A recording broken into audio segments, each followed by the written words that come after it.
on this show, man, when you're doing the show, a lot of times you're wrong about a lot of things. And whatever, you're wrong sometimes, you're right sometimes. I feel like I called the when Tyreek left Kansas City, I called. I said, hey, we're going to be just as good, if not better. Definitely win. And everybody was like, what are you talking about? Then it happened. She's like, oh, the Ben Simmons thing, I called way ahead of time. Okay, man, you've been on this with Justin Herbert. Yeah, I haven't been such. I've been a believer in Justin, saying he's been elite. You've been steadfast from the very beginning, and I'm easing towards your corner, man. Hey, I appreciate it. I'm easing towards the right corner. There's always room on my bandwagon. Justin Herbert, the Los Angeles Chargers quarterback, is just overrated, man. He's an empty suit. Like, he looks the part. He's tall. He's athletic. He has the big arm, but he has the personality of unused toilet paper. There's nothing there. Like, you don't see any fire, any drive, anything special from this guy in the intangibles category. Right. And what that means is he doesn't win games. Yeah. He just does not win a significant amount of games, and he's not on a bad football team. No. He's not running around with zero talent around him. No. And there's something that just does not add up. Did you ever see the movie Draft Day with Kevin Costner? Yeah. That's the guy. But was it Bo Ryan or whatever his name? Yeah, That's him. Yeah. He looks the part. I bet he had 2 people at his birthday party. Check the volume of your phone. I think it's on. Oh, okay, my bad. But yeah. But I feel that you can feel this with something. I felt it for a while. I mean, really good players win lots of games. Yeah. That's what the job is. It's not about looking good at the combine or whatever, or on some viral video. That's another thing. I cannot stand these videos that just show like one throw in isolation. And it's just like a guy either throwing 70 yards or Justin whatever. Herbert slinging it. Like, come on, dude. And here's the thing. He's a good quarterback. The question is, and what Pink has been against, is he a part of that elite group? And that's really what this is about. Because, and when you're looking at this past game, when of course, they lost to the Cowboys, it's just you have so many opportunities to make the throw. Like, a guy miss a throw or two throughout a game, but like he missed his number one receiver, Allen, who is a really good receiver. Yeah, he missed them like for 2 wide open touchdowns. I mean, like, just overthrew him.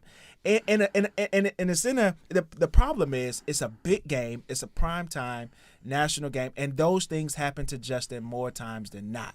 And that's what separates these guys. So when you say, oh, but these guys have more, Tua has, look at Tua, he has Tyreek, he has this, he has that. No, look at the opportunities Justin has in these big games. He's overthrowing guys for touchdown passes.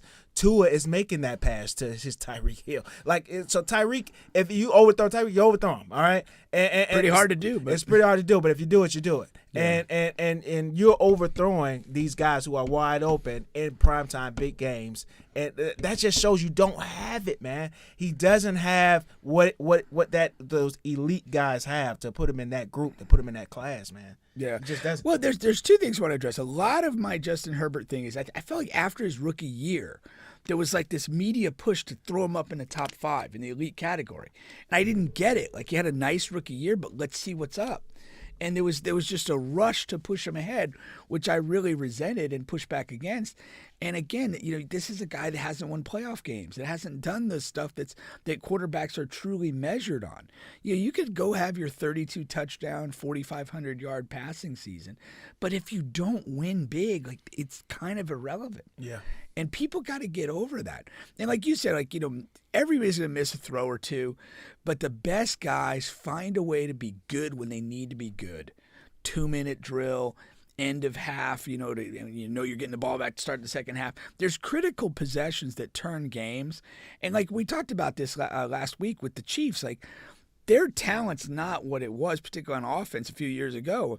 And so Pat's in this thing where he's throwing to some nobodies for the most part. But he just keeps finding a way to stay close and make enough plays, and then you win the game. And you don't fear Justin Herbert. And the Right. best guys at the position, 2 minutes, 2.5 minutes with the ball, you're like, damn, I gave him too much time. Yeah. And more often than not, he's going to prove you right. Yeah, and see, and on draft day, I thought Miami made a huge mistake in drafting Tua over Herbert. I had hopped on that Herbert hype train that you said the media was pushing him, and I hopped right on it, and because he is a somewhat of for that court, for that position, a physical specimen. He has the arm, he has the size. All of that stuff. He's athletic. He can has move. the He can measurables. run. Yeah. And Tua, shorter guy, kind of looks like he can stand to lose 10 to 15 here sometimes pounds. Don't talk about his body. He's not a guy that's going to, toss it 60, 70 yards down the field. But, he was an accurate guy coming out of college. But Herbert was just a wild guy. And you know what I mean? And I wanted Miami to take Herbert there. But outside of outside of injuries, and knock on wood, Tua's been healthy this year.